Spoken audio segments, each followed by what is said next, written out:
seen the glory of the coming of the Lord. He is trampling out the vintage where the grapes of wrath are stored. He hath loosed the faithful lightning of his terrible swift sword. His truth is marching on. Glory, glory, hallelujah. Glory, glory,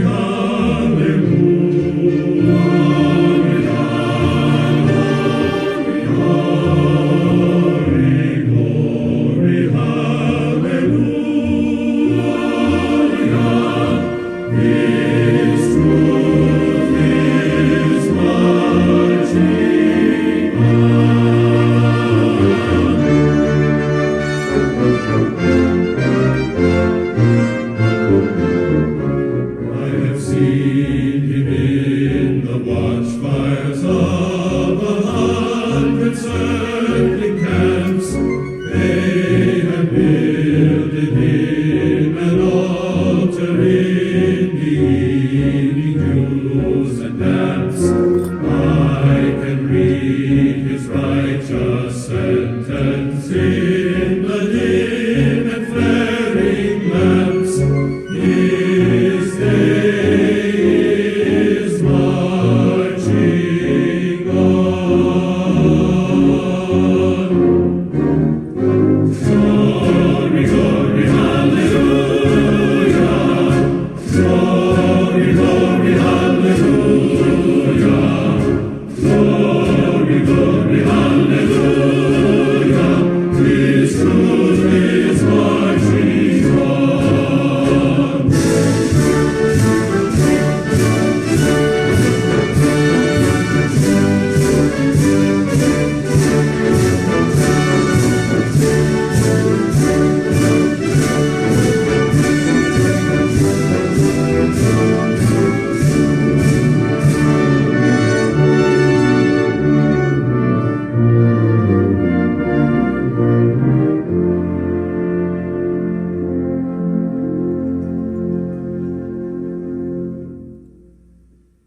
In the beauty of the lilies, Christ was born across the sea, with our glory in his bosom that transfigures you and me.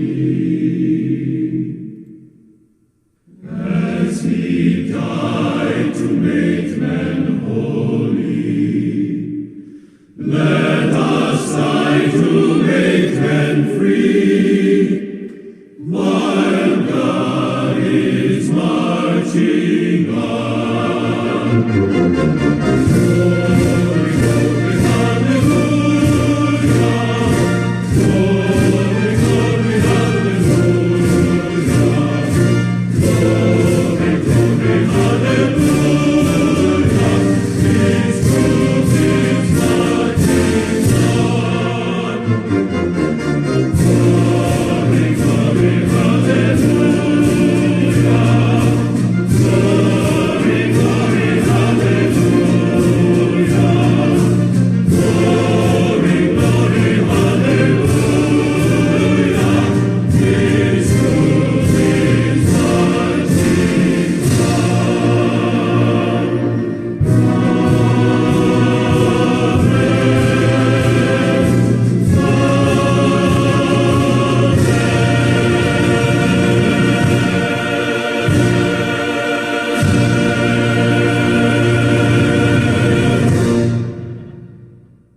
Love it. Love it.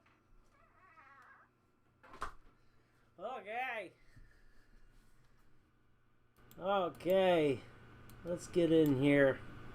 Let's cut this music out. Hello, everyone. Well, we got one visitor here. I'll put this back up over here. Maybe try to cut out that bright light.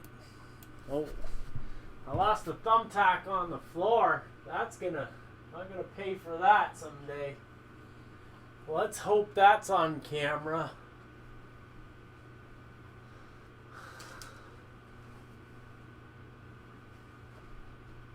So I gotta find another thumbtack. And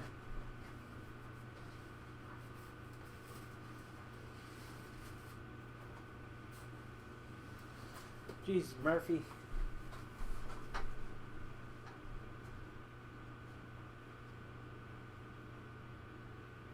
You have any thumbtacks?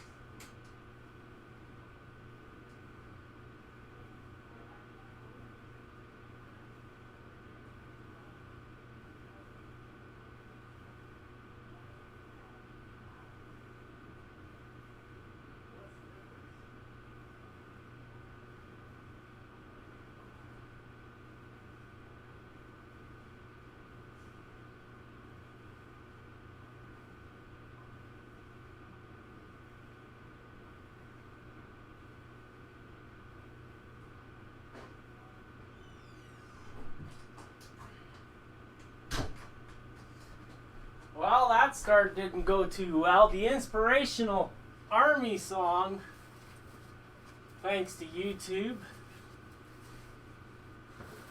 Put this here like this. Put this here like this. I hope I didn't lose you, the one guy who was here, or girl. Say hello if you're here. Thumbtack there. Ah. This light, I gotta turn this bugger down.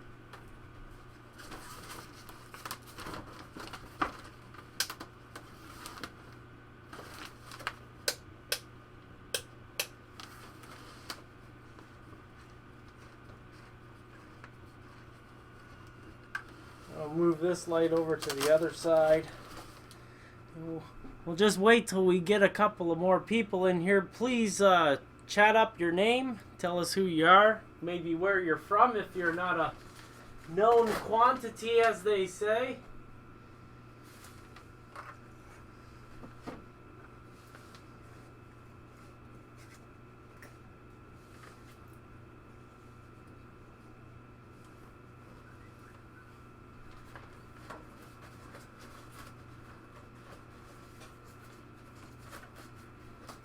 Okay, that side's all lit up. We'll turn this one down just a wee bit. We'll get rid of this. See which one does it.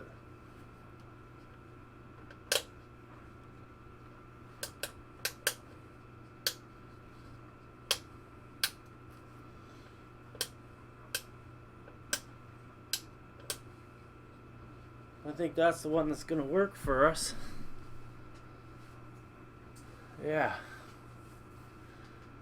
I think I might have to switch my lights around here a little bit. Hey, Harry. So I want to get, I hope you're, give me the heads up if it's okay to wait another 5 minutes. I want to get the people in here. I'm a little late. I said I'd be here around 8 or 9. And I figured 9 o'clock might be a great starting time. I'm just starting up. I'm getting my scenery products out, and we're going to work on the diorama scenery stuff. And actually, in our next episode, the next live stream chat, I got a request for doing signs. So I imagine that will probably happen tomorrow night, possibly. I think I'm going to try to make a normal video during the day, and we'll maybe skip the morning chat stream and that will open up some time for me to actually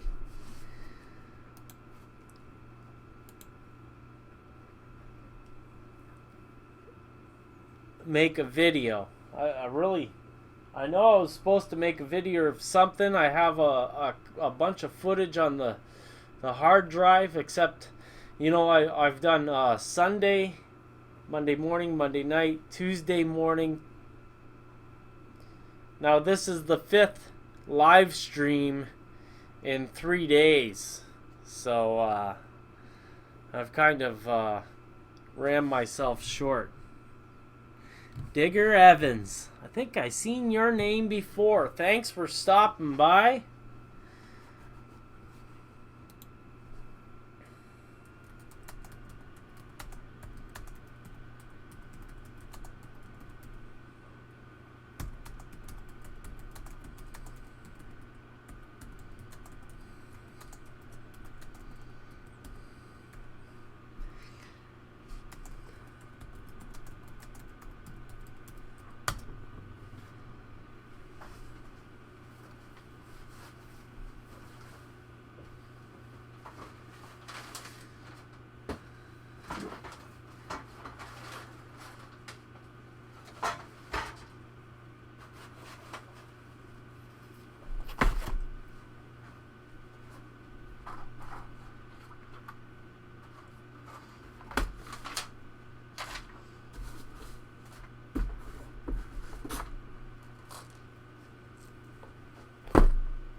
I'm going to put on another one of these YouTube songs.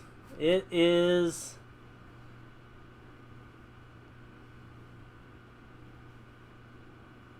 I like the Marine Band, so we're going to... This one's about 4 minutes long.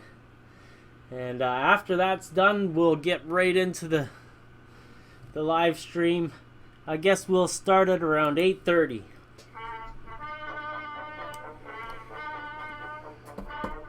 Well, 8:30 my time, because there's a little bit of lag.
Alright, now that's done, let's get rid of this. You're done. He gone.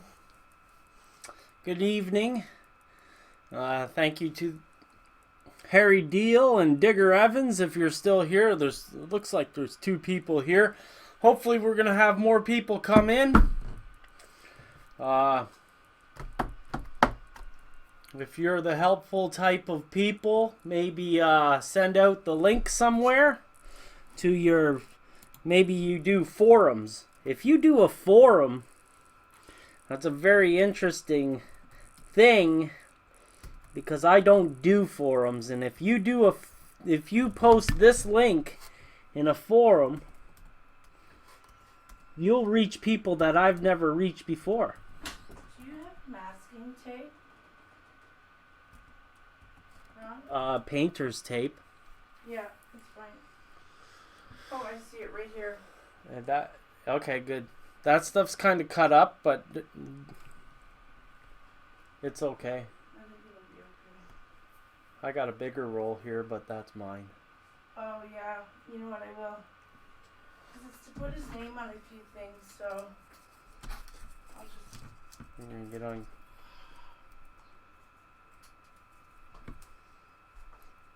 You know, the biggest trick for getting the old lady out of the room is to tell her she's gonna get on camera. You ain't never seen the woman run. Camera just now. Are you doing that right now? Of course I am. I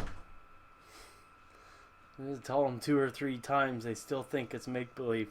It is make-believe. Come on! Come on! Okay, so we've got this diorama here. It's pretty fancy. We're going to get it out of the way for a second because we're going to talk about scenery materials.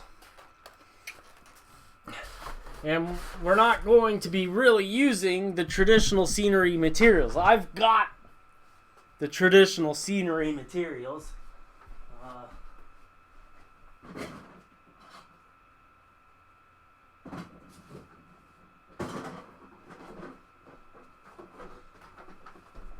I've carted this case from Ontario all the way down to Florida. I've gone through 2 6-packs of this flock and turf stuff.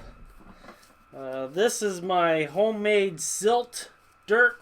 We talked about that sometime in the last couple of days. But in this bucket here, I've got,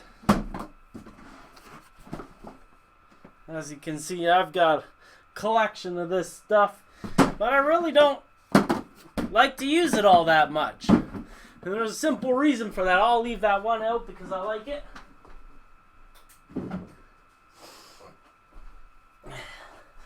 The reason is because, you know, like I said the other day about the mosaic blend in the willow tree, I'm using that because I want to confuse a little pebble in your mind. This is the way I think I put it. But the thing is that you want to have a variation in colors and textures so that the mind just doesn't sit there and say, wow, that's a real nice pair of velour pants. Yeah. You know, straight velvet or something like that. What are those quarter? Well, I don't know. I'm losing the funny. Maybe we should get to the products because I'm not that funny at all. We're going to be using this silt here. So put that to the side. I might use a little bit of this flock and turf. I'm going to next month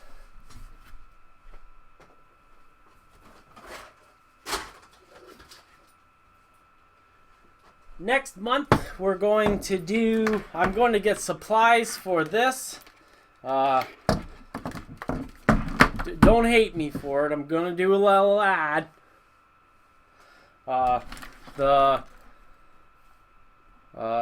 With my patron bucks, we're going to get some supplies to do some static grass. And I'm going to use this, which is called a flock box. And this flock box, it doesn't come with this plug. This is a 12-volt hobby plug. It comes with a battery pack. I found it on the floor. This is what it comes with.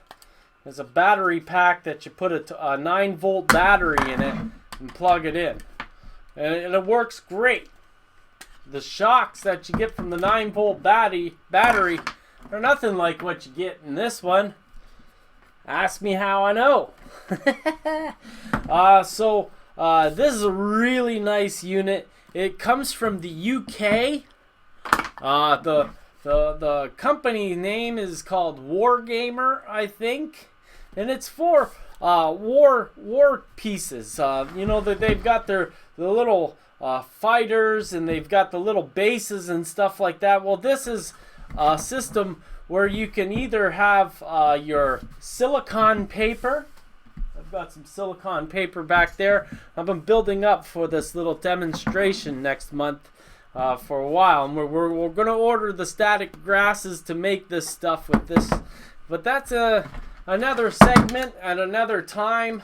But this is a really cool unit, and I'm going to show all the different options that you can use with it. Yeah, this is going to be a fun little time here. I should figure out which camera I'm looking at, because I'm not always on camera when I'm swinging this around. Like, what's this? It doesn't anywhere. I got to do it there or there. These are the things you've got to learn in these live streams.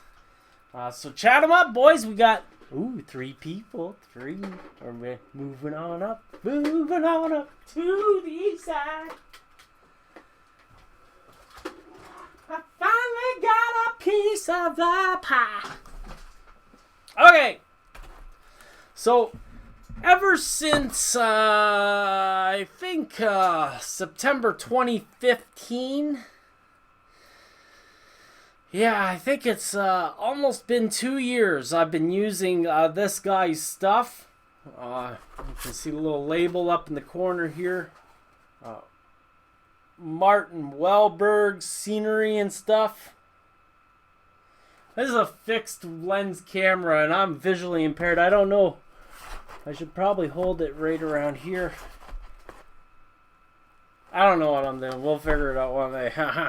So this is called Martin Wahlberg's Scenery and Stuff grass mats. And what they are a piece of tarpaulin. And they're 30-inch by, well, no, they're 30 centimeter by 22 centimeter, I believe. It only has 30 by 22 on the box, and he's from Holland. And I think they use centimeters. So, I got a big box of these samples a couple of years ago, and we pretty much scenicked the entire OBD district. We scenicked the entire Marksbury Cove module. We scenicked the entire engine terminal module. One day, this is going to be, I'll do a tour of all the layouts and stuff. It's going to be no problem, Harry. Thanks for stopping by. While I won't say it out loud because I might get you in trouble. So, what we got here are a sample, and my supply's running short. I'm telling you, it's starting to run really short. But I wanted to start by comparing what you get. We were talking about this last night, and somebody said, well, it's a lot better than what you get from Walthers. Like this kind of product from Martin Wahlberg you can get from Scenic Express. It's called Scenery and Stuff. Look for it specifically. Scenery and Stuff by Martin Welberg. And it's an unbelievable deal. If you go to Walther's, though, and you want to get yourself a type of grass mat, it looks like this. And you know what? Yeah, sure, it's a lot different than what they had last time. But it's, you know, if you really, I don't know if I'm doing it justice, but it looks uninspired. You know, it looks like your kid's got the mumps. You know, they're not perfectly spaced apart, but you know what? There's just too many of them. And it just sucks, really, in the end. A grass mat like this kind of entices you to use great big chunks of it. And that is the problem, in my opinion. These big grass mats, you know, the real thinking outside the box for these grass mats is to cut them up. And also to not use hunter green as your main color, because it is not a good color for model railroads. So here we go. We got these grass mats sheets. So I'm going to pull out a big chunk here. I know this one's a big chunk. Now I recognize that these mats, the grass is probably about 6 feet tall. Wow. That must have been a screw up, right? No, wasn't. Because these mats, as you can see in this corner, I've cut the majority of the top off. And what you get there is all this grass that you've cut off. So it's gone from 6 foot tall to about 3 and 4 foot tall here. And then it's all in different sizes and stuff. So I keep it all separated here. I try not to crush it. Because once you crush it, it really ruins it. But I cut the pieces off of the mat. I used 2 different chunks.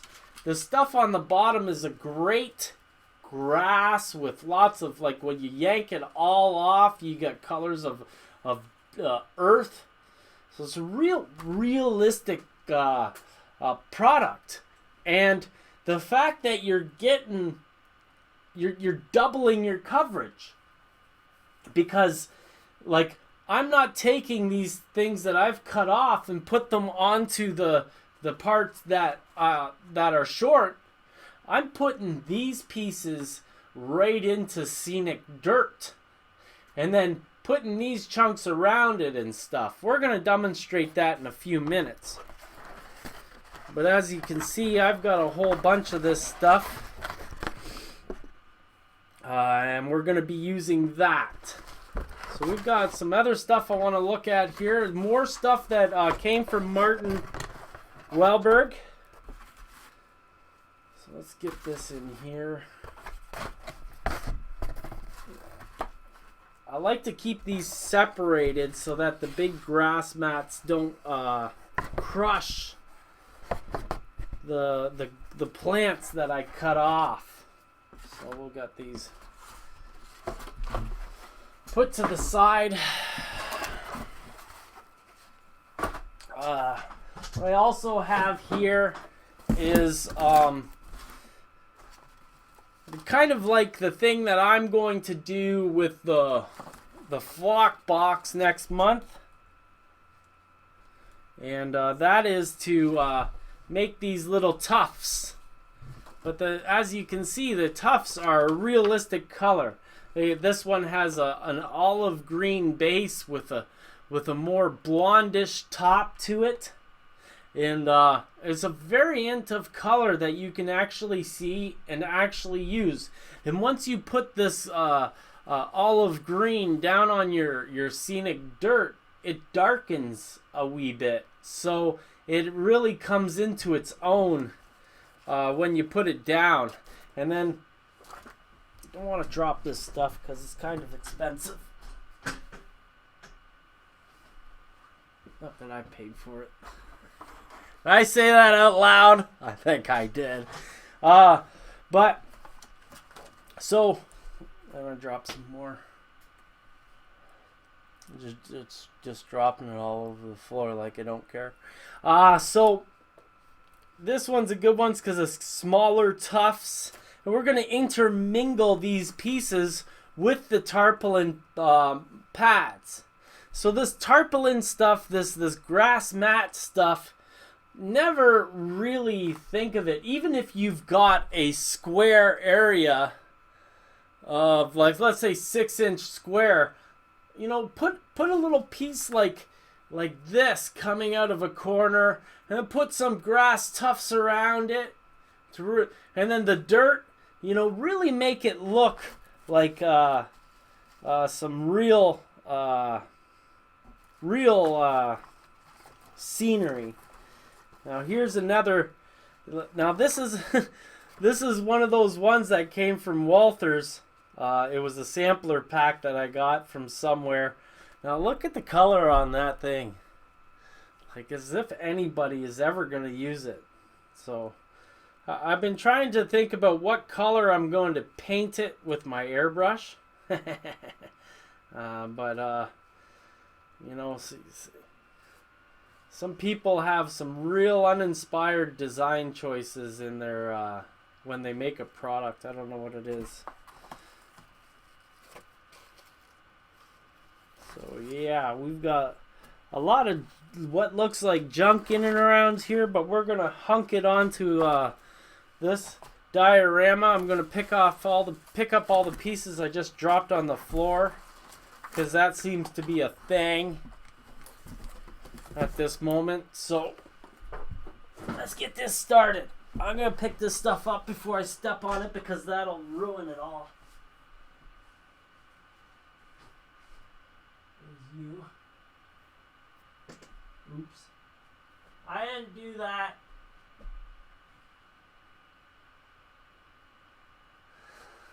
Okay.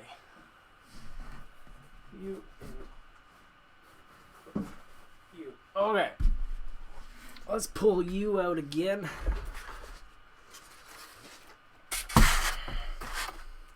So we come to the Spart. Oh, who we got here? We got a whole whack of people now. Hey, Sparky. Welcome to the show. We gotta do a hangout together sometime. Get everybody together and yak it up. Yeah, I'm still bald though. Sorry. Amtrak and Southern Pacific Rail fan, welcome. Thank you for stopping by.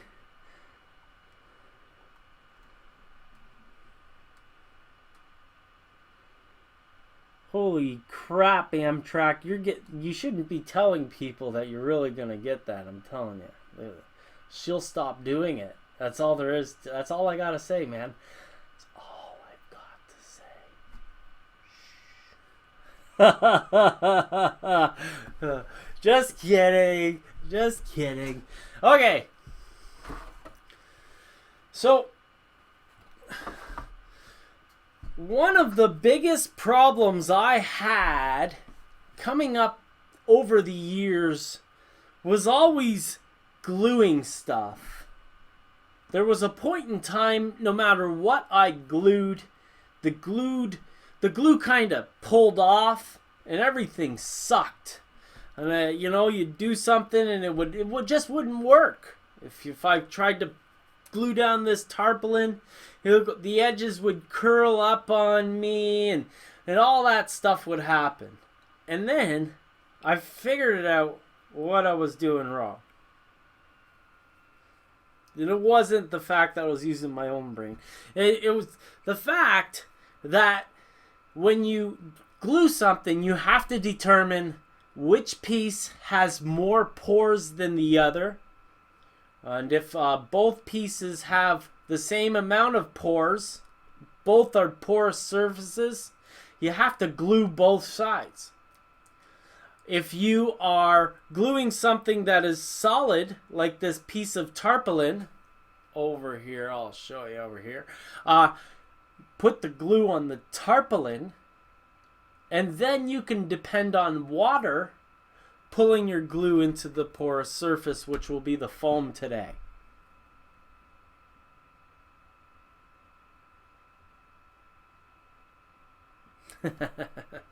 You're talking about the big blow from what's that train company? They're the new train company, aren't they? I don't know. Sparky got a turbine from them. What are they called? Scale Trains? Is that where you getting it from? Amtrak is Scale Trains Big Blow? Is that what it is? You just heard my joke, didn't you? That's how long the lag is, I guess. Okay, so let's get into this. Otherwise, we'll never get anything done. So, since I've got the majority of all the stuff I have left is big, tall grasses and stuff like that, I think I'm going to use up a lot of it on this layout. So we're going to pull out a bunch of pieces here.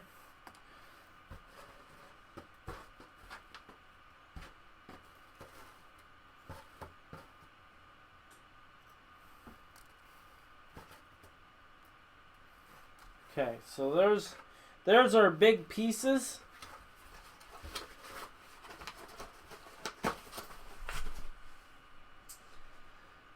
Put you there. I know we got some good stuff in here. We got some good, like some of the good stuff in here. Shh. So we're gonna cut off some mat off of this. Yeah. So let's get out our big scissors.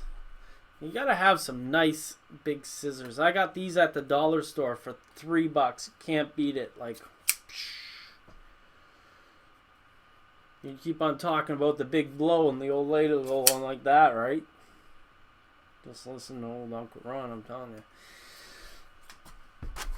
So, like I said, we have this big chunk of mat here, and I'm going to come through and I'm going to cut the tall stuff off. And as I'm doing it, I got tall part, like what I'm leaving behind on the tarpaulin is an uneven surface of grass, which is very realistic. It's part of the plan. Honest to goodness. Now, doing this with a small set of scissors sucks. And I did that on camera for the old Bay District 1. If you want to go back and see it with the little bitty pair of scissors, it sucks. You know, that's why people watch me, is because, you know, I make the mistake and I'm like, oh, I'll try not to do that again. I probably will do it.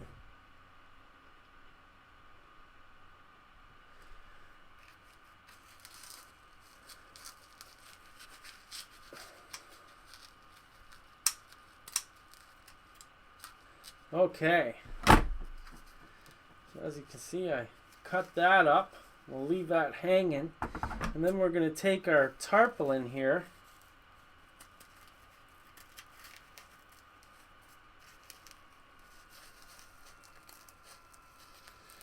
I hope Chris gets here from Ottawa. I tried to get a hold of Martin about finding out how to get this stuff in Canada for a bunch of people all at once. I'm still trying to get a hold of him for that.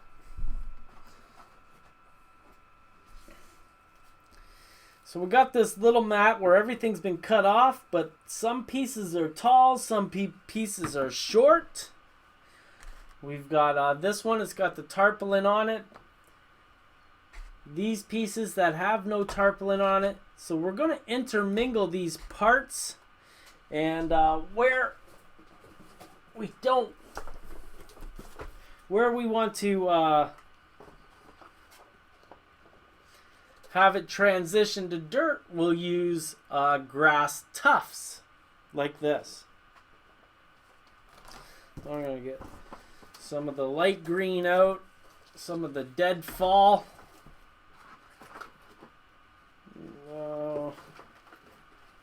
We'll leave that. Well, we'll pull out this mucky sheet that I kind of screwed up with some matte medium. Got to use it up somewhere. Don't throw this stuff up. You know, use it somewhere, would you? I've seen people throw stuff out that would make your socks curl. I don't know if that statement is supposed to be said like that, but I just said it. Okay, so I'm going to use up this sheet because it is mucky, and I know I can fit it in somewhere. So let's think about how we're going to do this. So I was thinking last night that along the retaining wall here,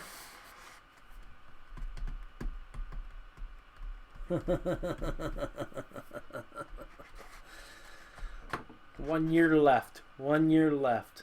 Okay, anyways, I was going to make a little picket fence or a fence along the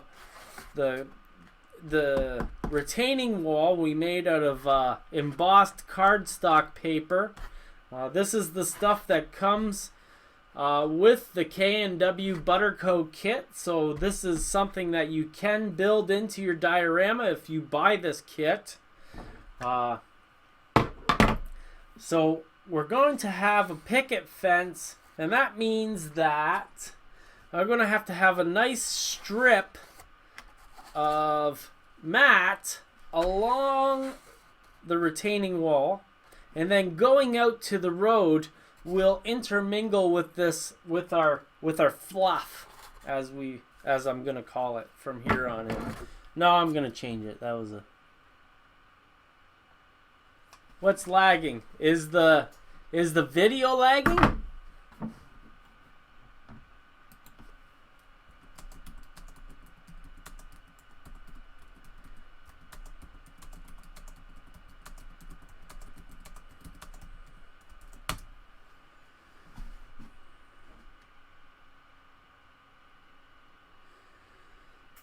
How's that? Let me look at this.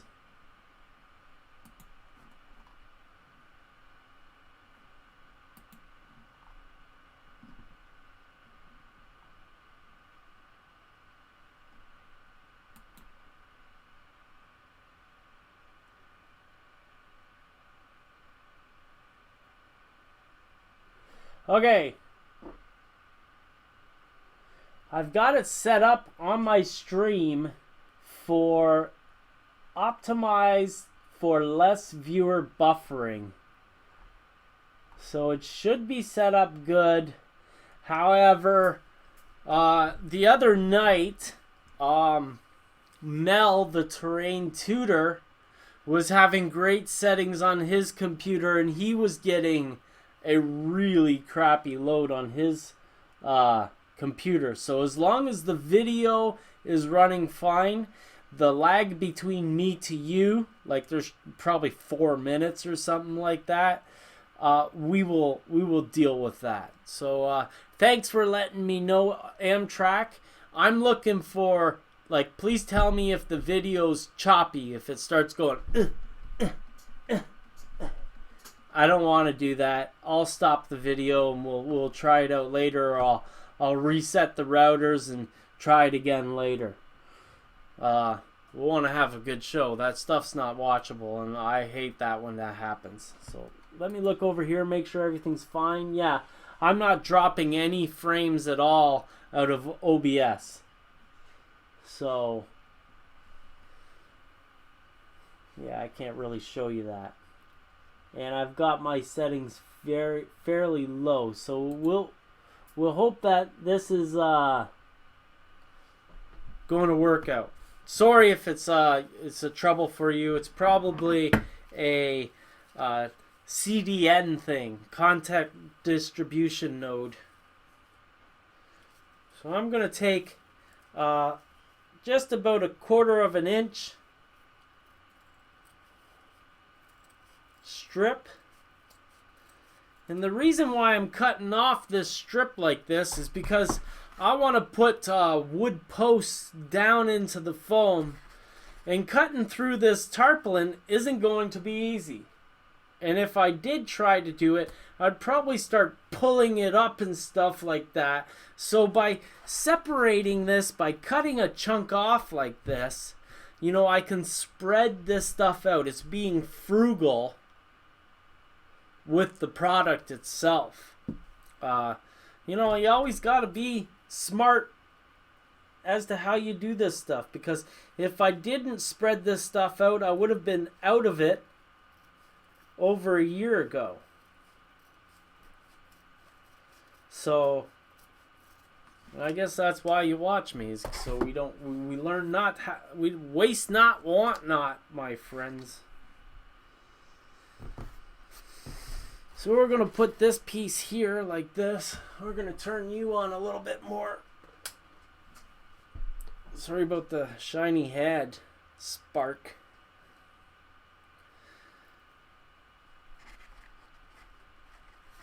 Yeah, that's going to work out. Okay, so I'm going to put that down there. What I want to do now is I want to put glue onto the tarpaulin. I'm going to turn this camera right at you. Hurry up. Yeah. Mother's Day's over. Over.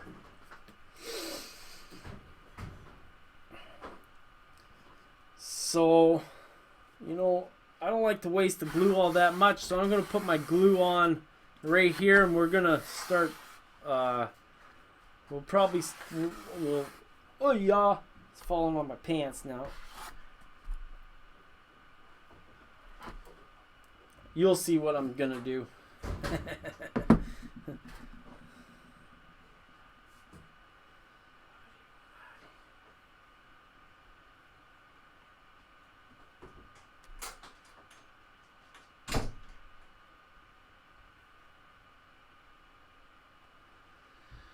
So what happens if you get glue into the grass itself? Well, the thing about glue is, you know, you really can't wet it too much. I know saying that is probably going to bite me in the butt hardcore, but it's the truth. You can hit full strength glue with a lot of water, and you won't have too much of a problem.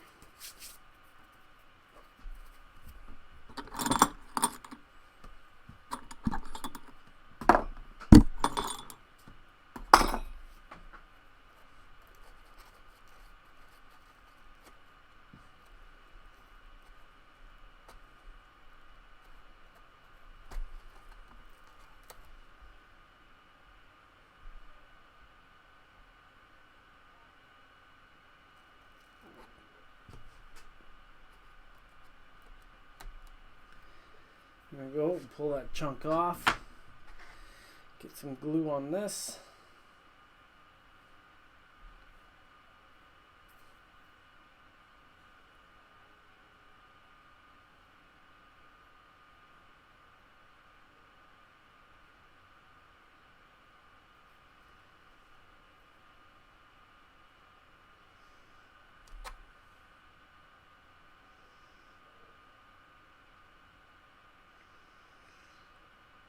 Could be asking me, why don't I put glue down on the foam and have it stick to the tarp?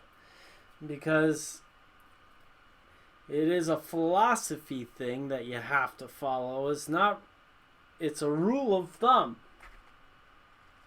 If we forget to do it in a certain period and your tarp gets wet before it hits the tarpaulin, the glue hits the tarpaulin, then we've got a problem for adherence. The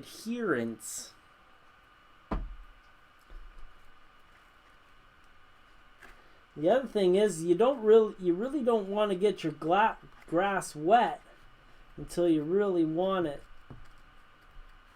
to be wet.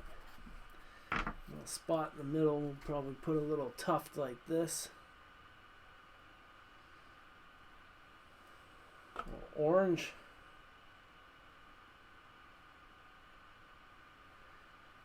Cut a bit off the bottom.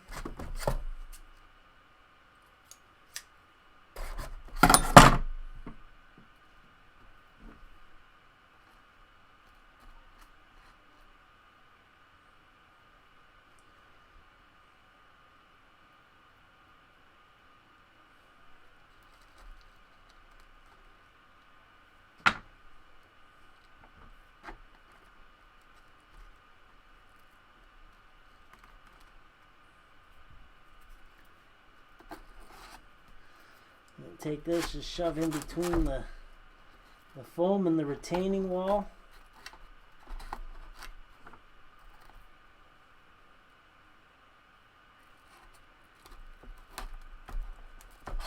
Clearly there's a trick. That's what I pulled this one out for.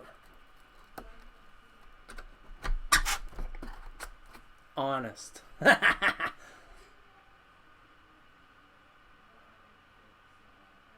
I guess you will have to Google that, Sparker.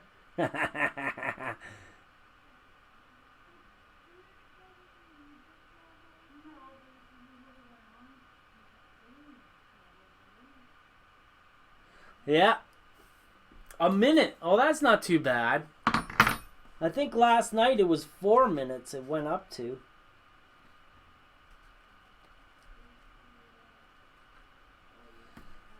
So now it's a little bit of a trick getting this to look right. We don't want it to sit in front of the retaining wall.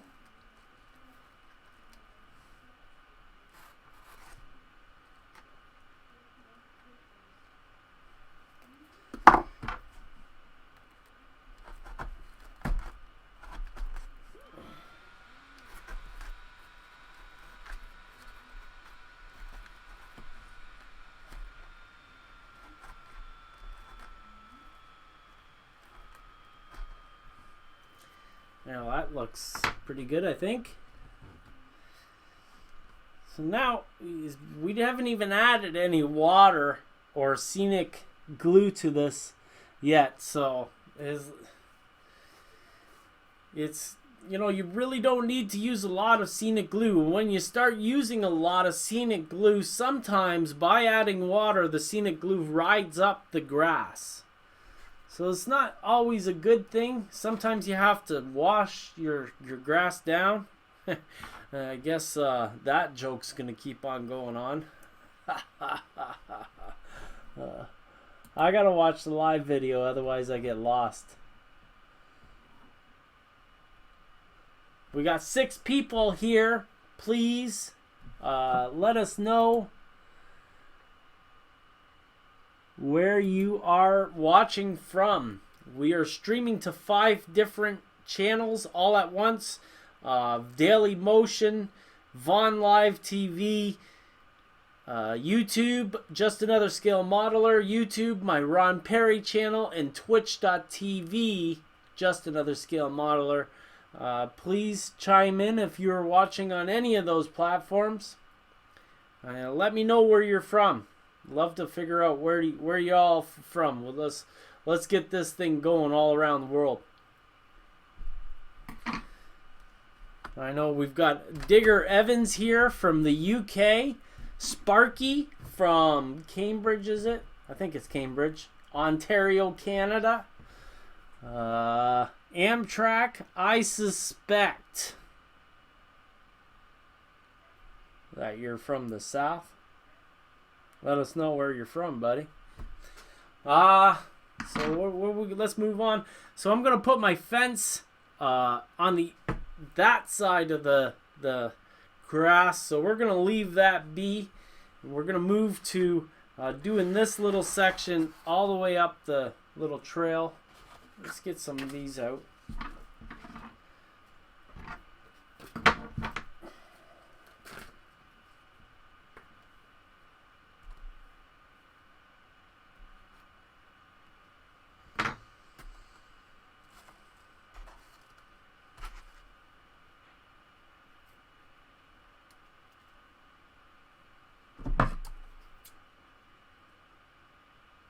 Cut the bottoms off again. We really don't want to have very big piles.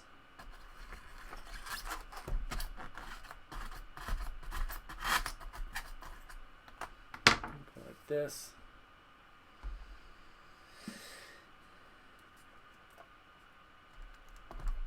And a little bit of glue in that hole.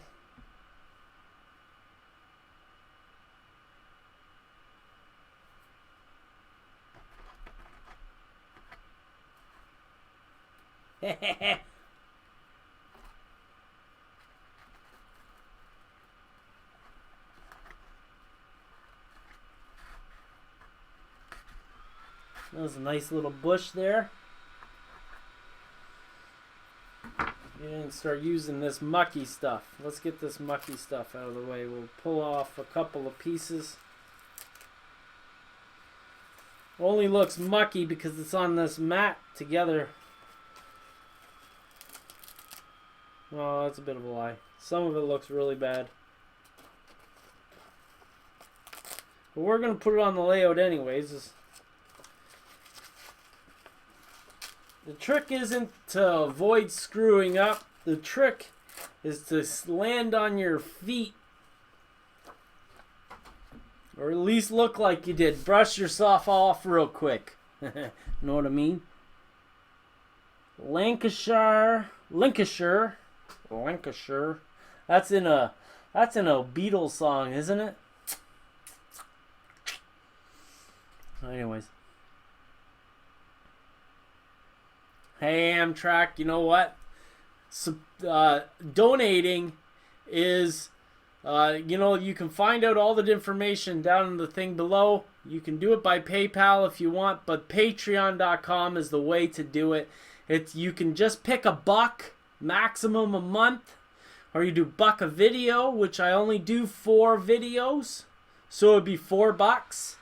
I have a patron supporter from Boston who's an artist, and he gives $25 a video.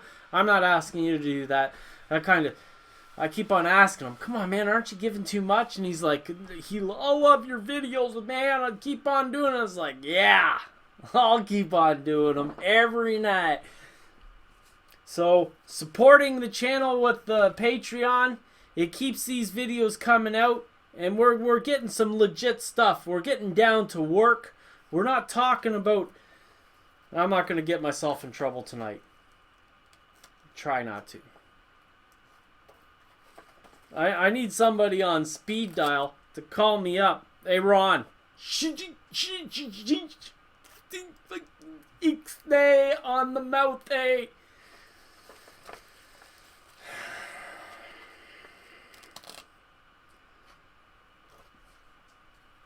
So the problem with this muck sheet is more than one thing. I've got a lot of glue on it. You can see this white spot here.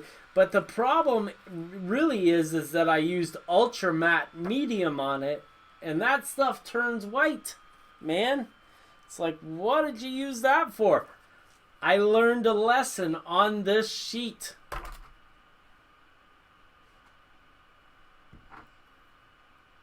I don't know what else to say about it.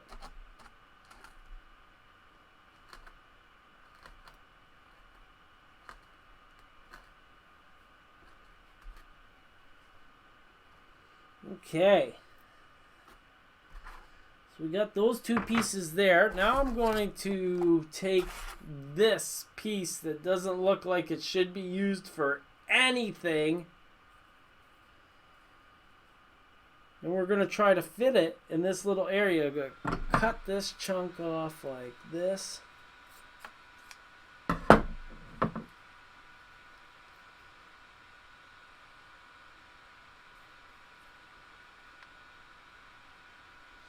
I'm going to cut these pieces separate because their shape doesn't work proper for me.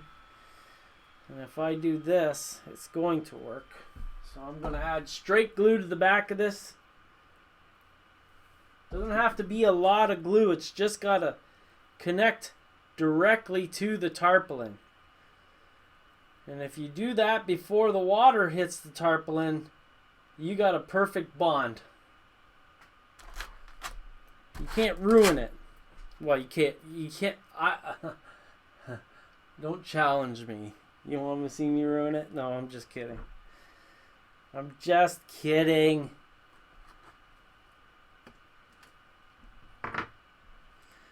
Speaking of the contributors to the channel, Sparky is a contributor. Sparky 107. He's got a he makes videos. He vlogs about his building of a C&O railroad. His channel has everything you want. You got tragedy, you've got tears, You've got a flood. You've got buddies who come in and help you in your time of need. You look at Sparky's channel, holy smokes, and I'll bet you he gets 50 comments per video. He's part of a community that I will never, ever be able to... I don't think I've ever gotten 50 comments on a video. Well, what is it that you do, Spark? Am I not funny and looking enough? I think that's what it is. You don't have to tell me. Actually, don't.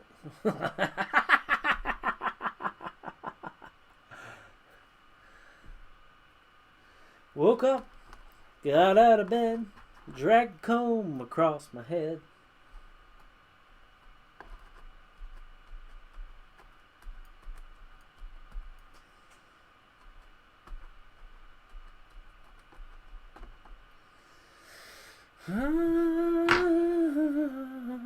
So this is the bottom of a tuft. One of these ones that I cut the bottom off. I wanted to get the orange top, and all I got was the green bottom now. So we're going to use that.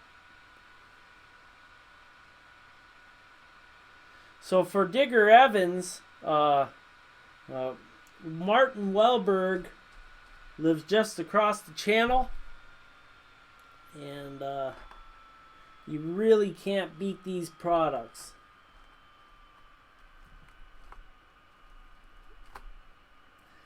Like, you can just slap these buggers down, and if... There goes the phone. My phone, not yours. Call from Ingersoll. Go ahead.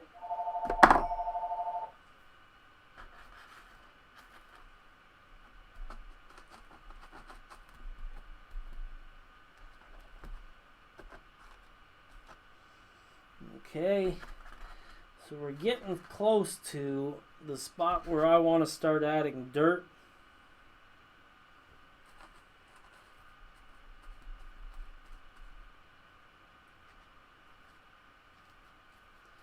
Now, realistically, we should have added the dirt first,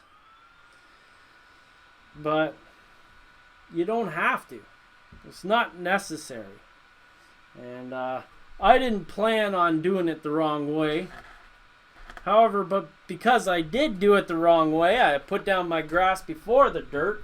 I'm going to show you how I will challenge mucking up my grass.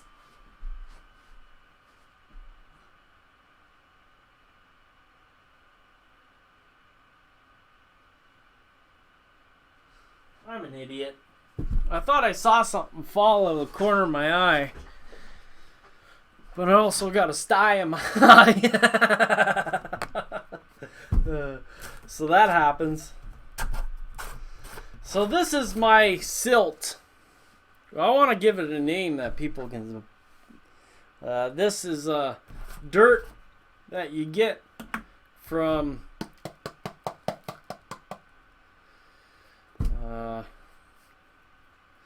you get this dirt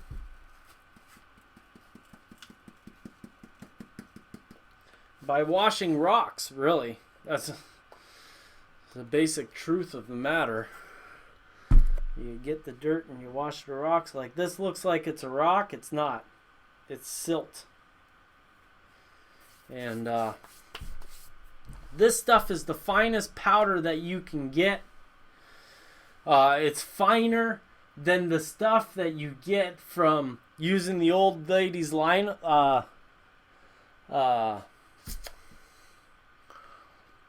You know, her leotards or whatever. It's thinner than that stuff even. So I like to get a nice brush. I like to use it. I like to push the dirt into the road.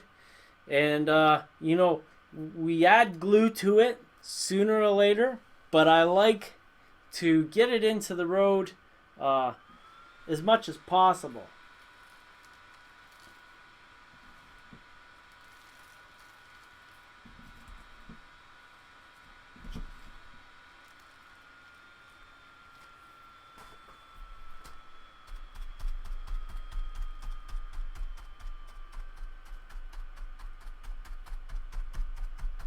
Now, if you're using Woodland Scenics ballast and stuff like that, it's not going to be the same technique. What I've got here is a real fine powder, and by hitting it onto the foam here, it's actually embedding itself into the pores. And when I hit the water onto it, it's stuck on the chair. It's on the chair here. I want to get my hand off onto the back so we don't get it everywhere.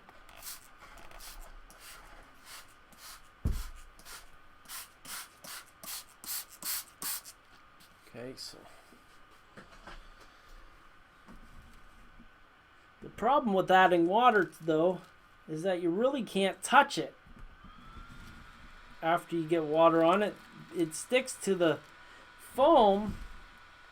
But if you start touching it, it starts clumping up a bit.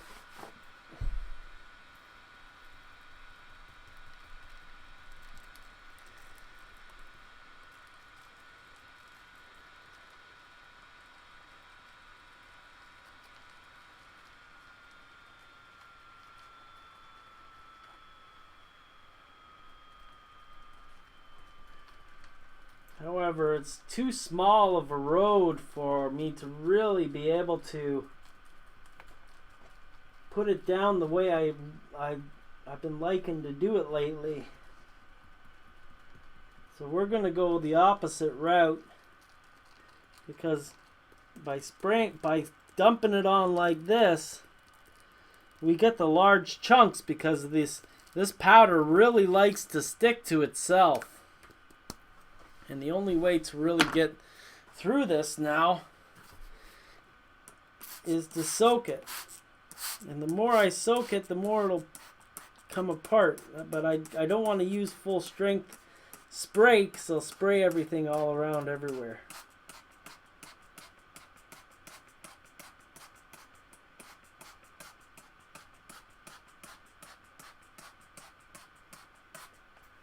Let's get more light on the situation here.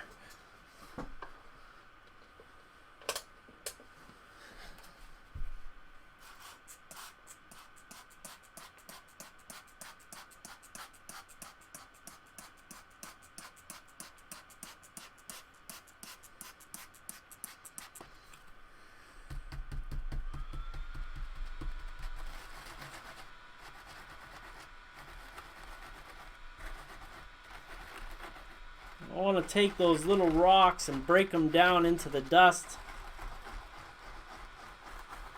And I'm basically painting the foam with dust.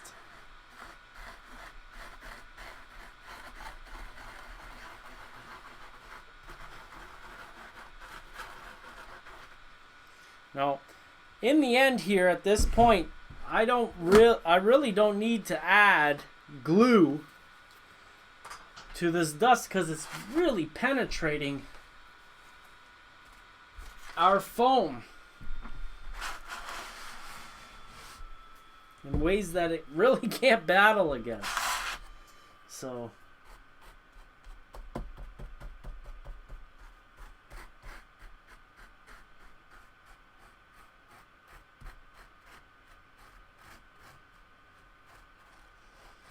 and the other thing is I don't want to add glue, because once it does start drying, I want to take the bigger pieces that will not break up and move them to the side of the road, because that's where the big pieces would be in the end. So we still haven't added any glue to the road. The only glue we've added is to the bottom of the tarpaulins and the bottom of the static grass.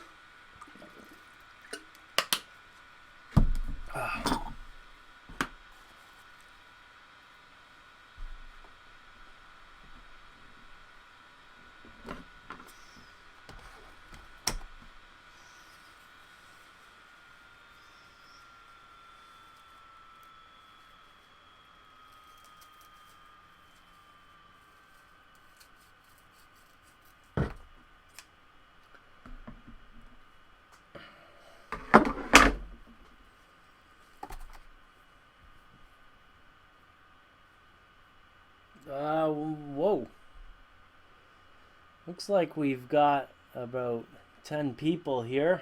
Please tell us where you're from.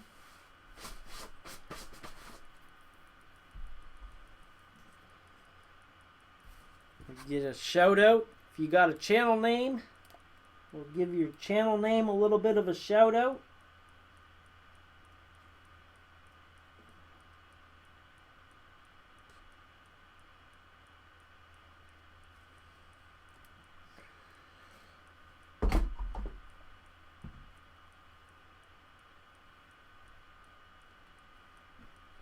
Now it's okay that our glue's hitting water because it's touching the tarpaulin first. And that's the key to the operation here.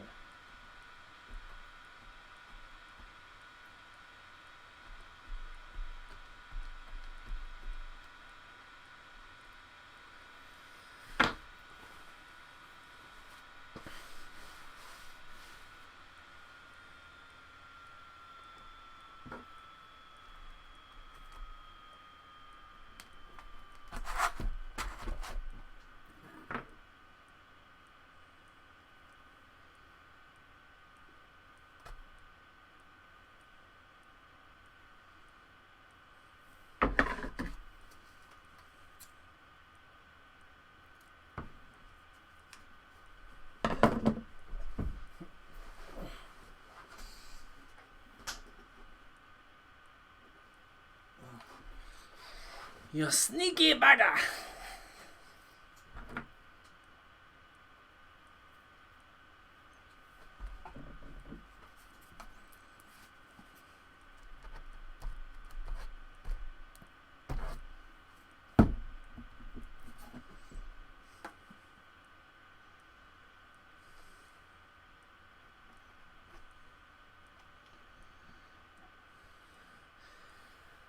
I'm using weld bond glue. If you add too much glue to the bottom of your plant, don't worry about it because it's going to turn clear.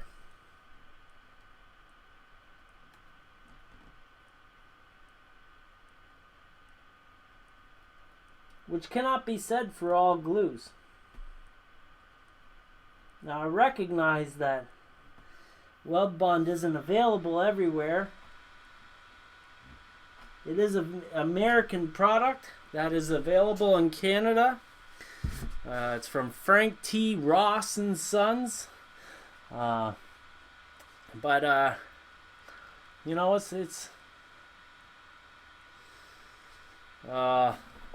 a great product. If you don't have weld bond in your area, consider a glue that is fairly waterproof and is not susceptible, well, and is clear when it dries.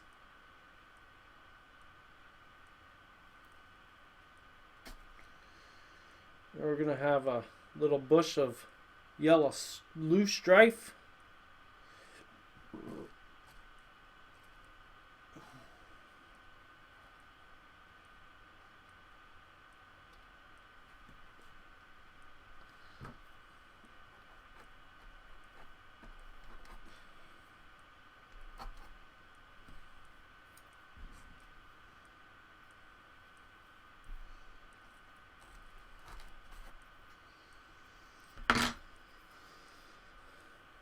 I'm gonna get back to the muck sheet.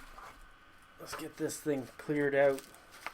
So now we got a big piece of white here. Let's throw this. Find a place to throw this.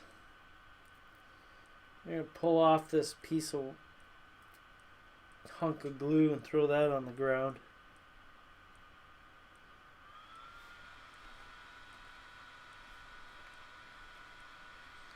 Now I'm using the grass tuff to cover the edge of the tarpaulin here so that if this spot's done, I could make this into a dirt path over here and everything would be fine.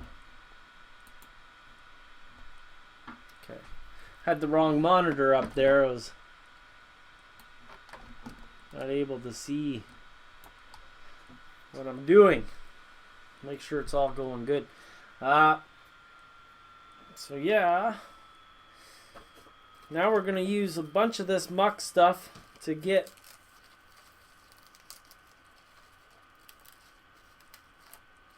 from here to there. So we're gonna use this glue. I'm gonna put it down like this. I screwed that up. You can't really get. Let's see. No.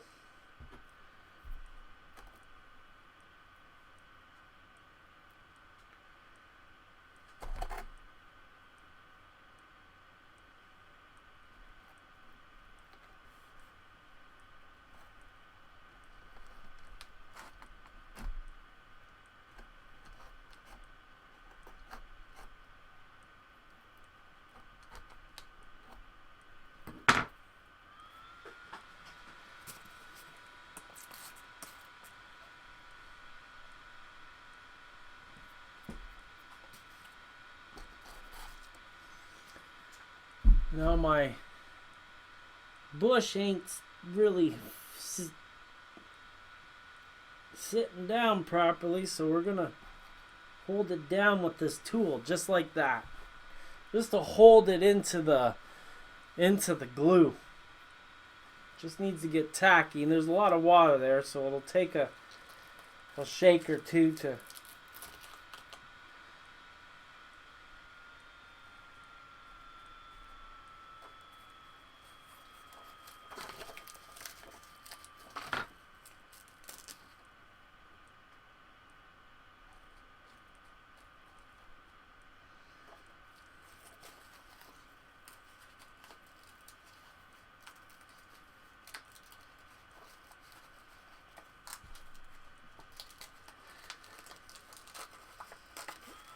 pull off a big hunk here.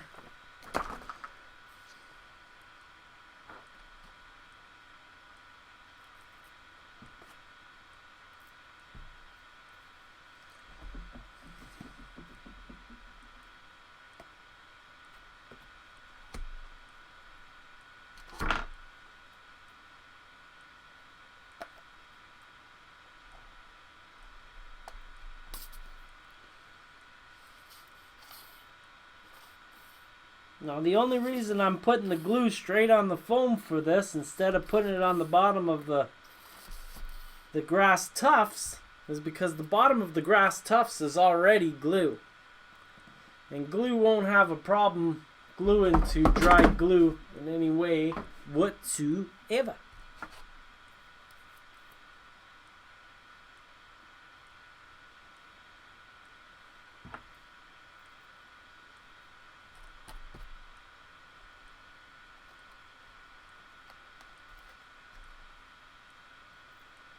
Now, I'm not putting these pieces right beside each other. I'm putting them, spreading them out a bit. The ground foam is going to show through.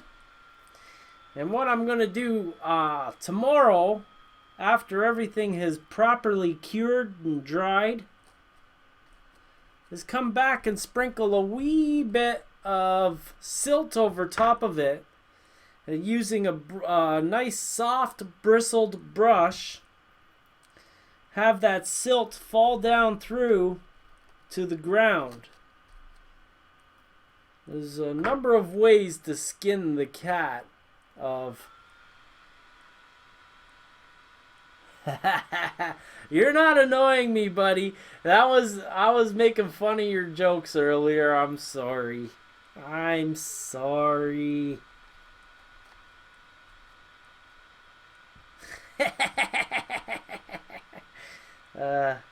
Hey, if I'm not the target of somebody's joke, somebody else will be. I don't know if that made sense at all.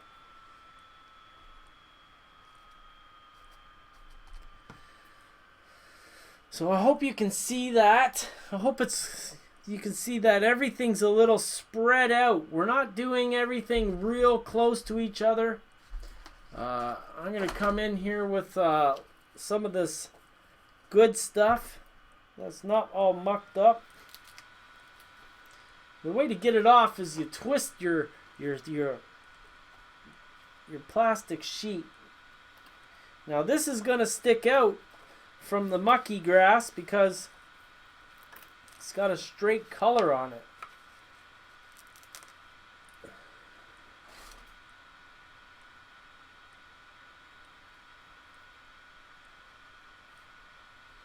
And the mucky grass has a bit of yellow up top. And we'll come back and we'll grab some of this.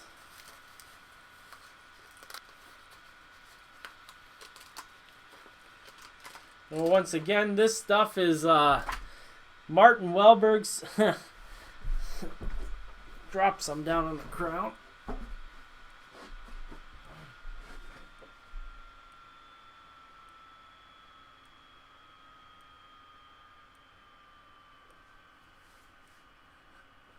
I've got bad eyes. There's pretty much a toy store down on that floor. I'm scared shitless to go vacuum it.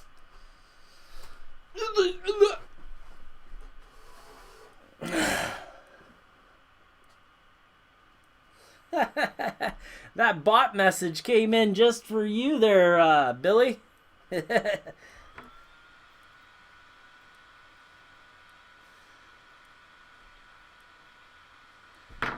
So our yellow tufts will really show up in our menagerie of colors.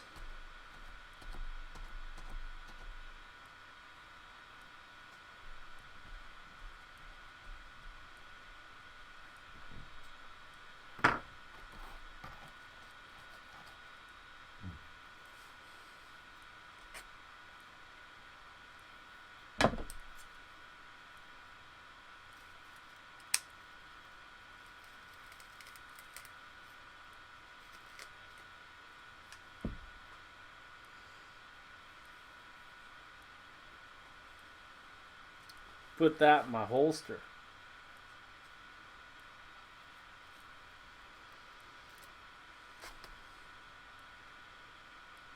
Martin Welberg scenery and stuff. And the great thing, the best thing about this, I'm going to say it once, I'm going to say it twice, is that you can cut the stuff off the top, use the stuff on the bottom, it goes twice as far. Glad you understand, buddy.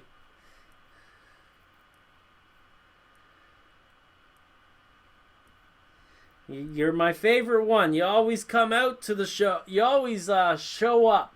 You know, I gotta be nice to you, shan't I? That's a little. I look like I'm not an angel in any way whatsoever. Telling you, for real.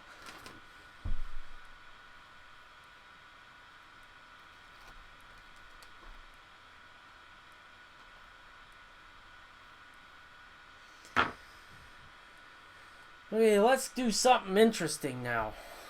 Let's get... Well, actually, looks like we've got to frame this out.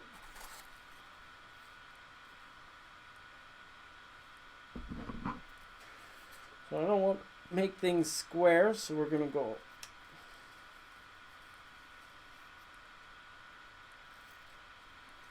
Yeah, that went down. I was gonna get old.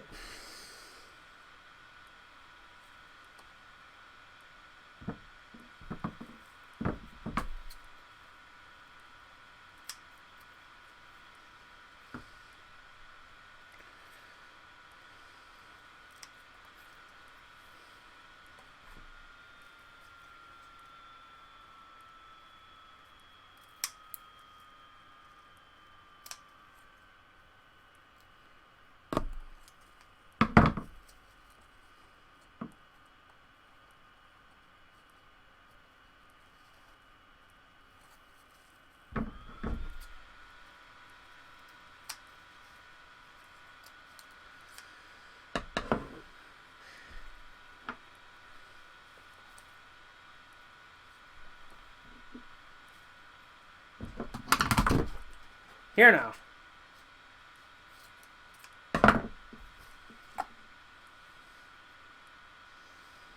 Once again, we got our tarp. We had the glue right to the back. I lost my mouse. to the toy store.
There you go. So now we've got grass mat that's kind of green. We've got yellows and golds and olive greens and back to grass mat. You know, as we start moving up here, I'm probably going to use a bunch of tall stuff, full strength tall stuff. This yellow color is a really beautiful color. Here. I'm going to try to change the camera angle so maybe you guys can get a better view.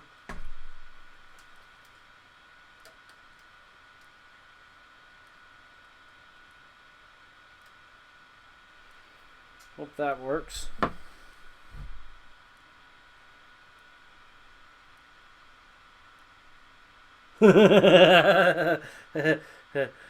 Careful on those jokes, because you might make me think you're serious. Then I'll be like, oh, maybe I should stop. I look like the lap of confidence, but I really ain't.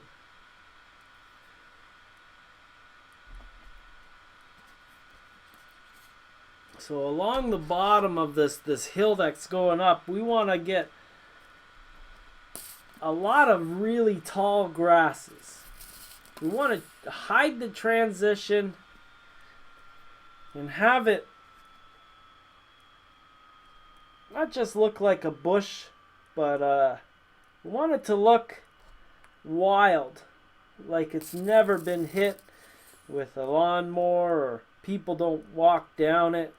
And then up top here we'll put a couple of mats and tufts. Okay. I'm really running low on glue.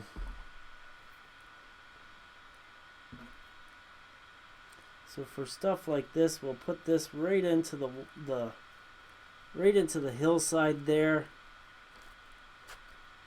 And we'll come back. We got some. This is the yellow stuff.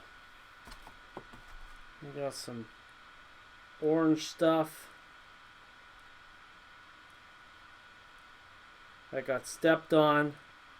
If it's getting stepped on, you got to pull it apart a little bit and spread it out. Get a piece of orange in there. We'll get in here with this nice green stuff. It's got a real nice top to it.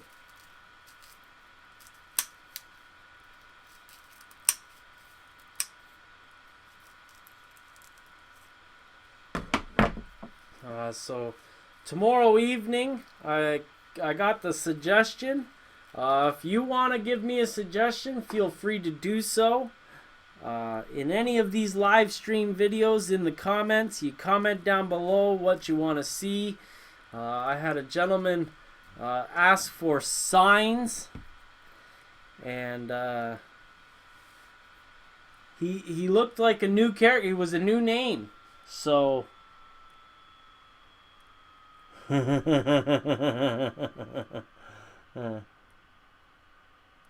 Hey John, how you doing? Hey, are you the gentleman who gave the suggestion for the signs? I was thinking about doing that tomorrow evening. So if John, if you're getting off of work at around, if you're getting here around 10 o'clock, I could start around 10 o'clock.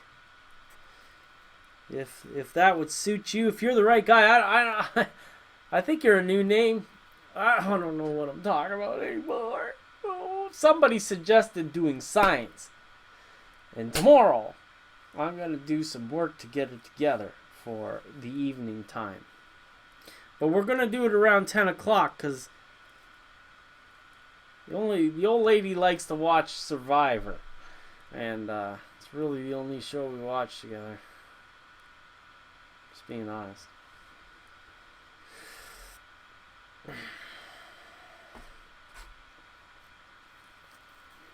So as you can see, once we're cutting off this tall stuff, and we got this grass mat left on the bottom, which is this is the stuff. This is the poop.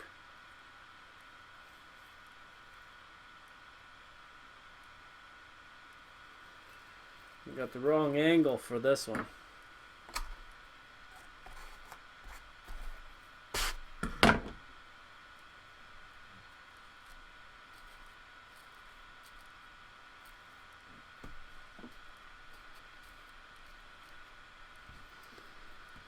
Put a couple of, don't you dare.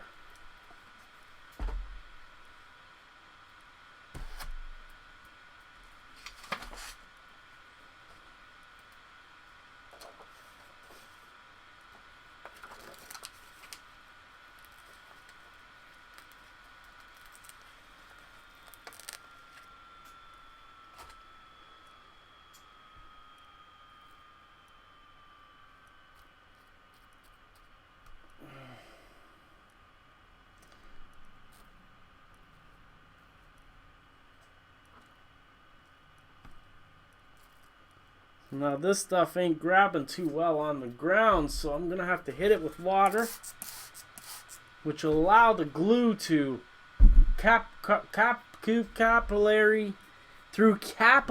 action. That was hiding a fart, all that talking there. Woo. Woo. There's one thing about technology we don't want to advance. Wow.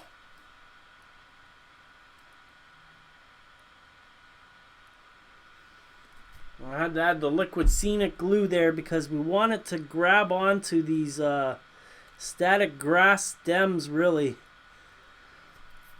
I'm going to add a bit more yellow around the bottom. Now, I like to grab the bottom of these tall grasses and pull them apart because I don't like to touch the nice the hero section.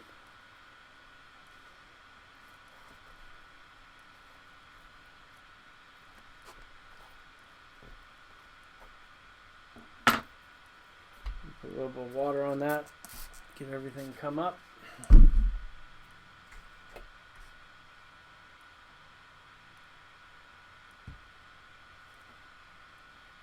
So we're just adding different colors, different consistencies. We want to have different textures, everything all blending together, all fighting for space. We got yellow pieces, we've got orange pieces. Let me get my mug out of the way there.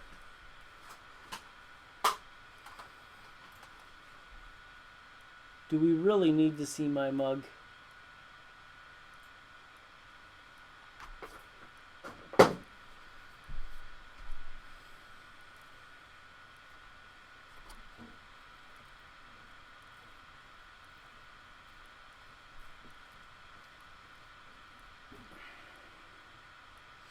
So the one thing we don't want to do with this right now is to try to get any scenic glue to go over the grass itself.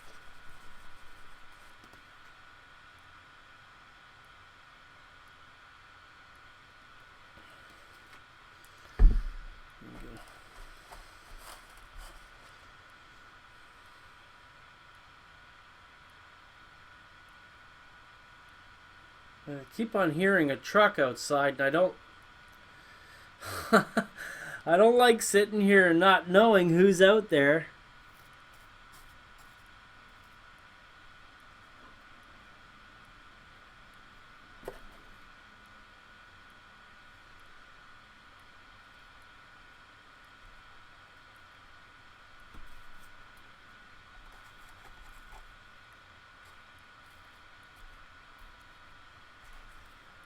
This has some nice orange stuff. I'm going to cut this in 2 triangles. One triangle fell on the floor just because I love that to happen. That's one of my favorite things to happen, is when things fall on the floor. There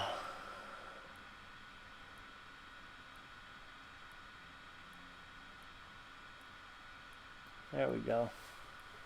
I moved it before you said something. Thanks for pointing that up, though, because if you just said it then or now, I would have just moved it now. But now it looks like we're doing everything on the fly. We're thinking. Beep, beep, beep, beep. I dropped a piece on the floor. I gotta pick it up. I need one of those bibs, don't I? Hey? Clip it to the bottom of the table, and when something drops, it's just right there.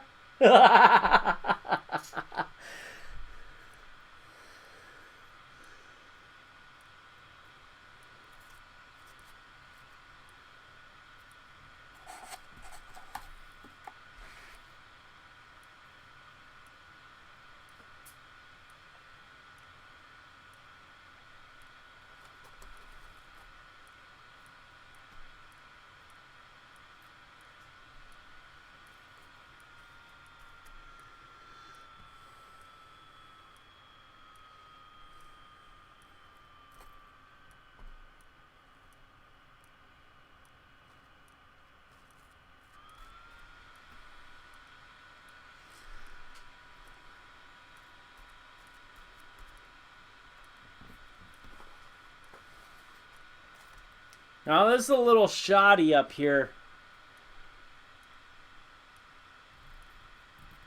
Oh, Sparky's back. Spark! Hoff. Hoff. Sorry, Hoff. There once a nickname's made inside my head, I can't change. Spark.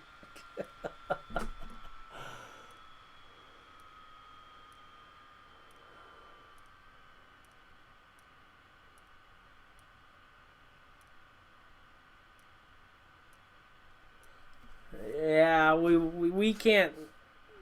We can only do so much with technology.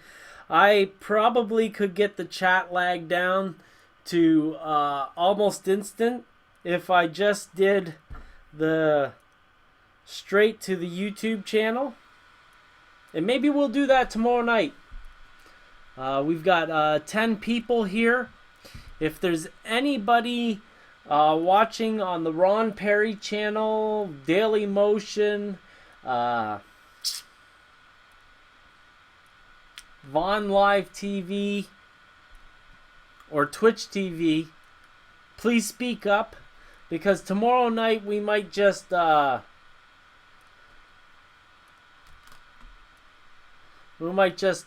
stream straight to the Just Another Scale Modeler channel and just be done with it and try to get this chat lag down to as small as possible.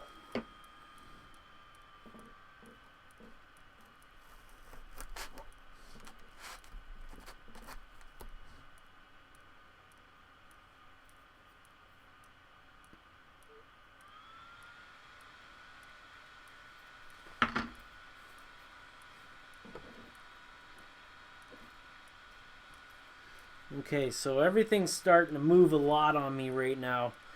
So we're going to have to weigh things down. I like to do it various ways. I kind of like to get something light.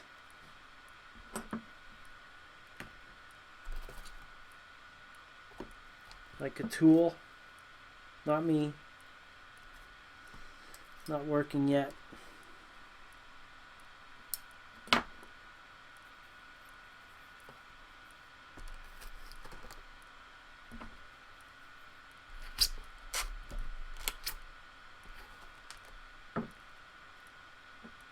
Okay.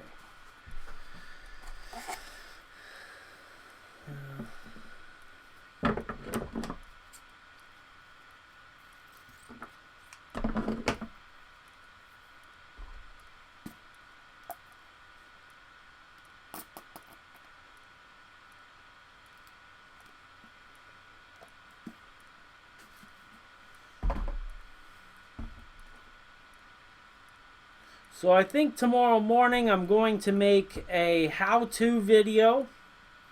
So there won't be a stream tomorrow morning. But tomorrow evening we'll do signs. I've got 2 signs to make for this structure. Hey, that's it. Hey Ron, how you doing? Welcome. If you have any ideas for the factory, I want to change the names. Maybe this could be a brewery, this could be a tavern. What should we call the tavern? What should we call the brewery? Cranky Brothers Brewery? I don't know.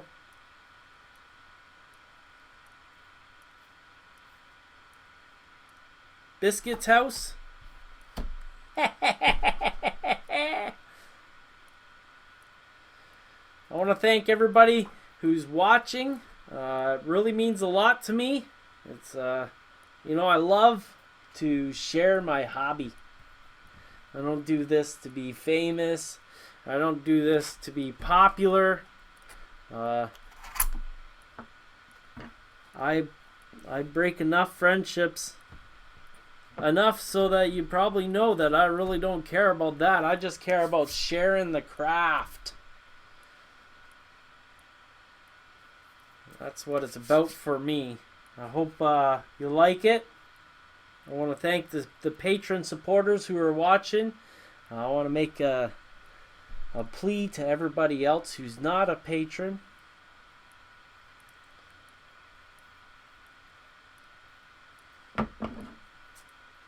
The only thing that stops me from making videos is not having the supplies to do so. And I make every effort to get new and lesser known materials like Martin's scenery and stuff, and KC workshops buildings and stuff like that, and we figure out how, if they're good stuff or not. We figure it out together. And if I really screw it up, I start swearing about it, and then you know it's a pain in the ass.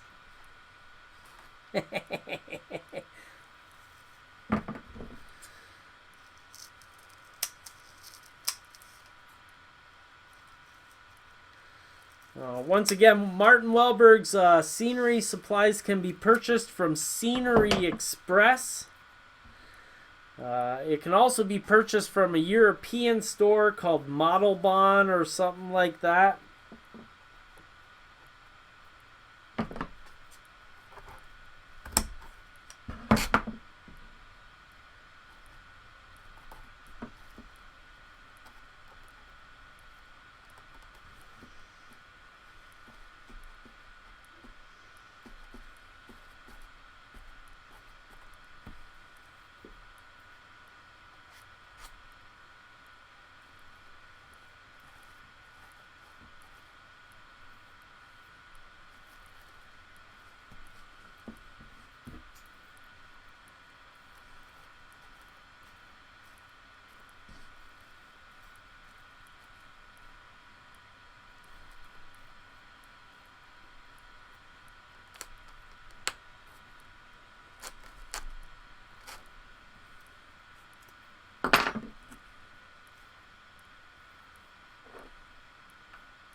That's going to hold that down nicely.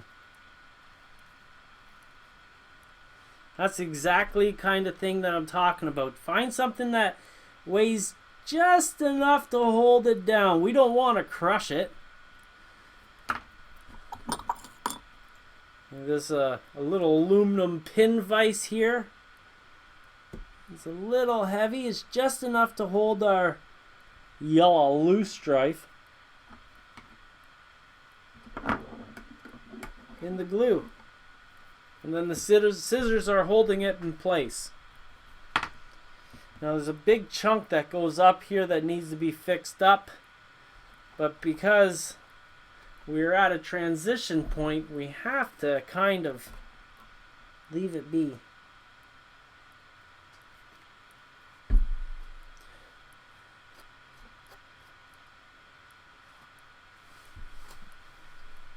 Looking good to me.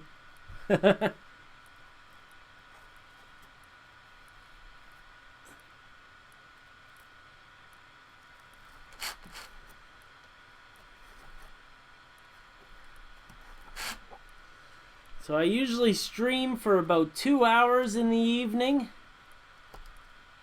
We're running at around 1 hour and 48 minutes.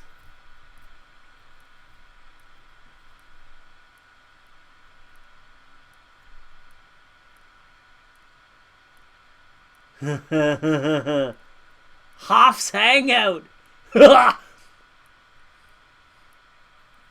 Touche, dear sir.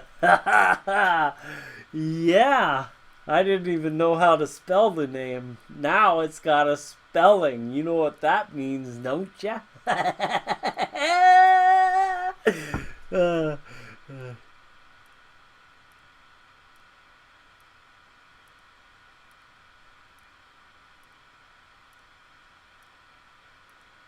I forgot your... You don't like Hoff.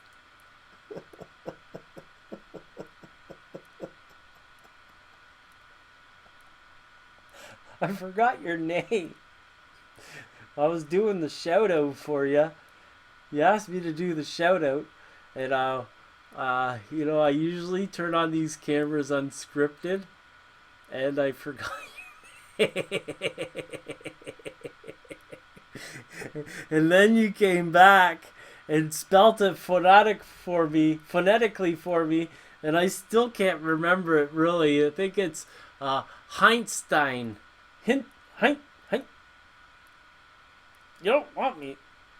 I don't know where to stop.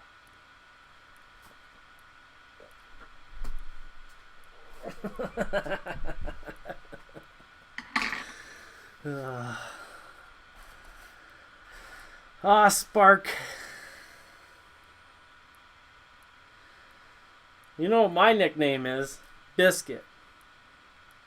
So sometimes we get them and there's nothing we can do about it. You understand me?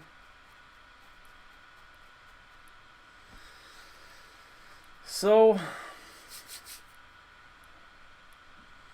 there's a lot of time taken up in this modeling. I know I make these videos and I don't really put a meter on my time.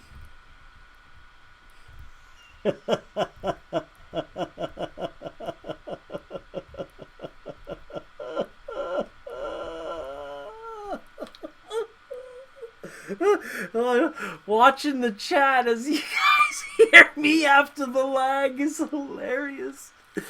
What was I gonna say? Hi Harry, welcome back. I'm digging a hole. This is my shovel.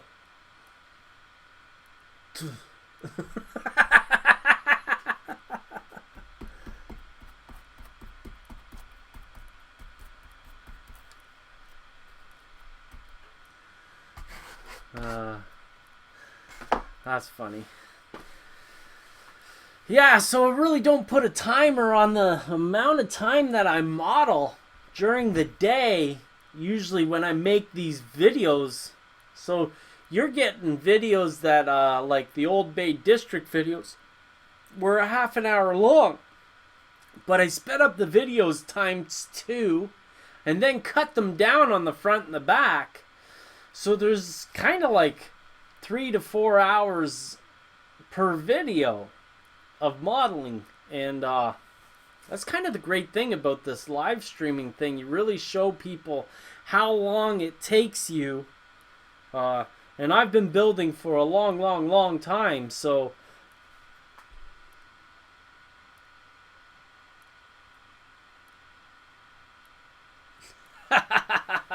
everybody got away in a kind of way.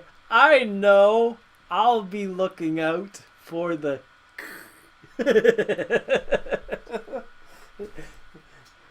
underneath the. I had a buddy come over today, and he made me get the beer out. And look at this. It's just bottled this afternoon, and that's how clear it is. And when you bottle beer, it takes about 2 weeks for it to cure in the bottle. You get your yeast to fall to the bottom of the bottle, and it refines its taste. If I drank this right now, it would be a hard haul. Like I'd be drinking high alcohols, and those are kind of nasty. Those are the kinds of things that'll make you go blind. So if I wait 2 weeks, those high alcohols, they'll intermingle. The taste will come right out into real beer. If you leave your beer for about a month, holy crapola, it tastes fine. And the funny thing is usually when you buy beer in a can, it doesn't have the ability for its taste to change, because what's actually happening is the yeast is coming out of the beer, and that's the flavor agent. Well, it's the off flavor agent, really. And so that's why beers, you have bad batches and good batches. But also when you buy a commercial beer that has the yeast filtered out through a microfilter, you don't have the really good taste that comes out of this beer. Like, holy smokes. I'll never buy beer ever again if I can help it. The only time I ever buy beer is if there's no beer ready and I just jonesing for one, which, really doesn't happen all too often. So I'll get a 6-pack of cans, and that'll take me a couple of days to drink, but it's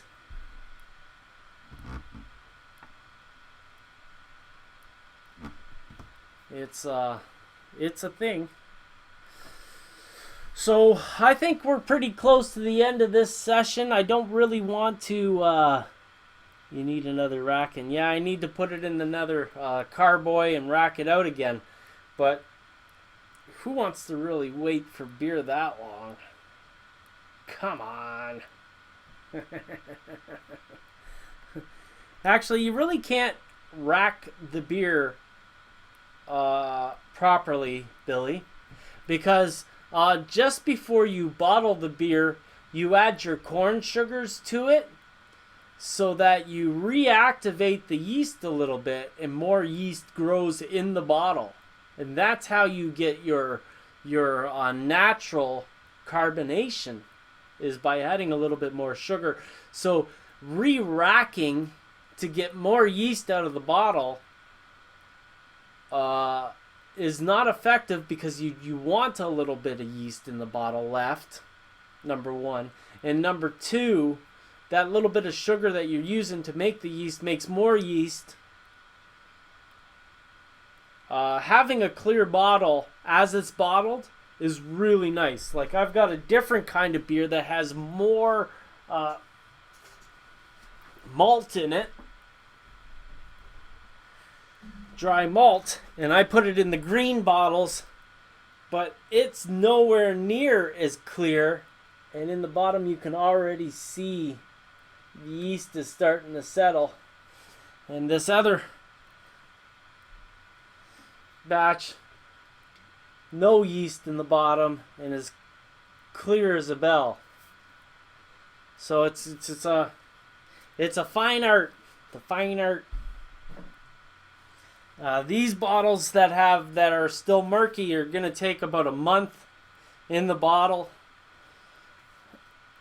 But I'm not really a big drinker.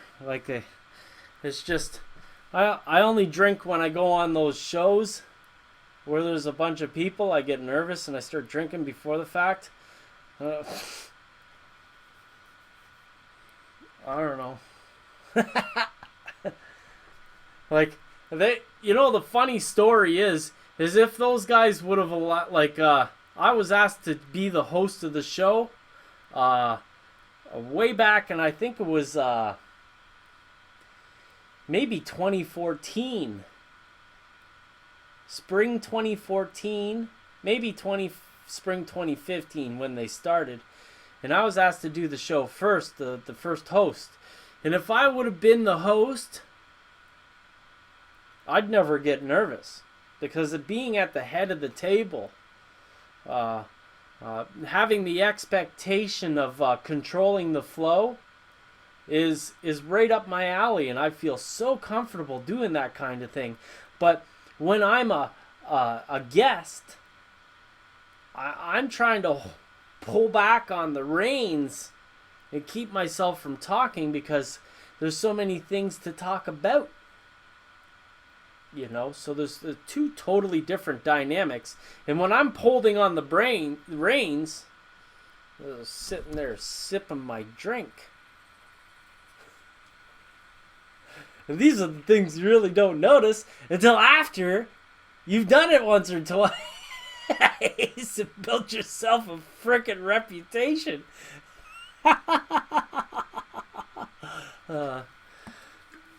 So yeah. There's that. So we're going to let this dry. The grass isn't fully come in. I'm going to put this to the side as it is. And we're going to let it dry for 24, maybe 48 hours. And maybe Thursday night, we'll do some more. I'll have some more planned out. We'll get this side done. We'll do this side. And then we'll be able to do more work on the road. We still haven't added any glue to the road yet. And I want to show everybody what it looks like when it dries out. Using this silt is really beneficial for many reasons. It's just endless. But I think this is a good time to stop. There's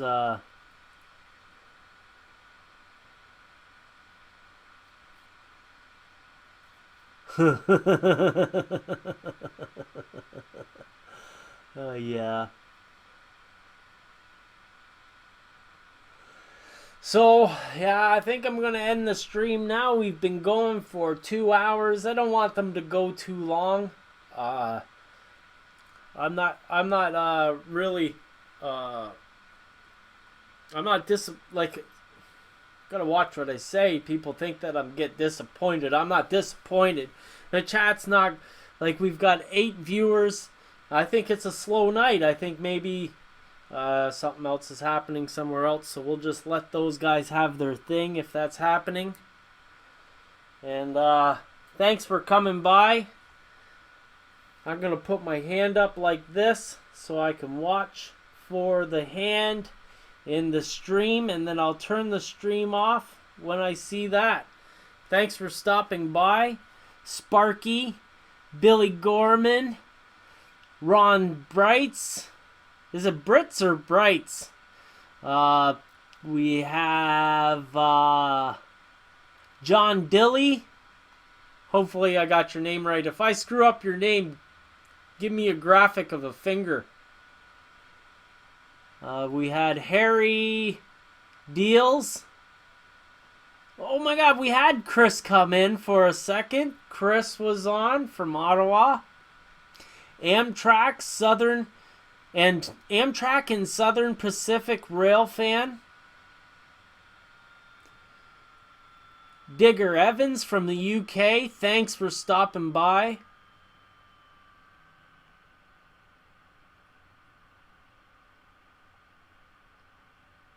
Harry Deals. Yeah.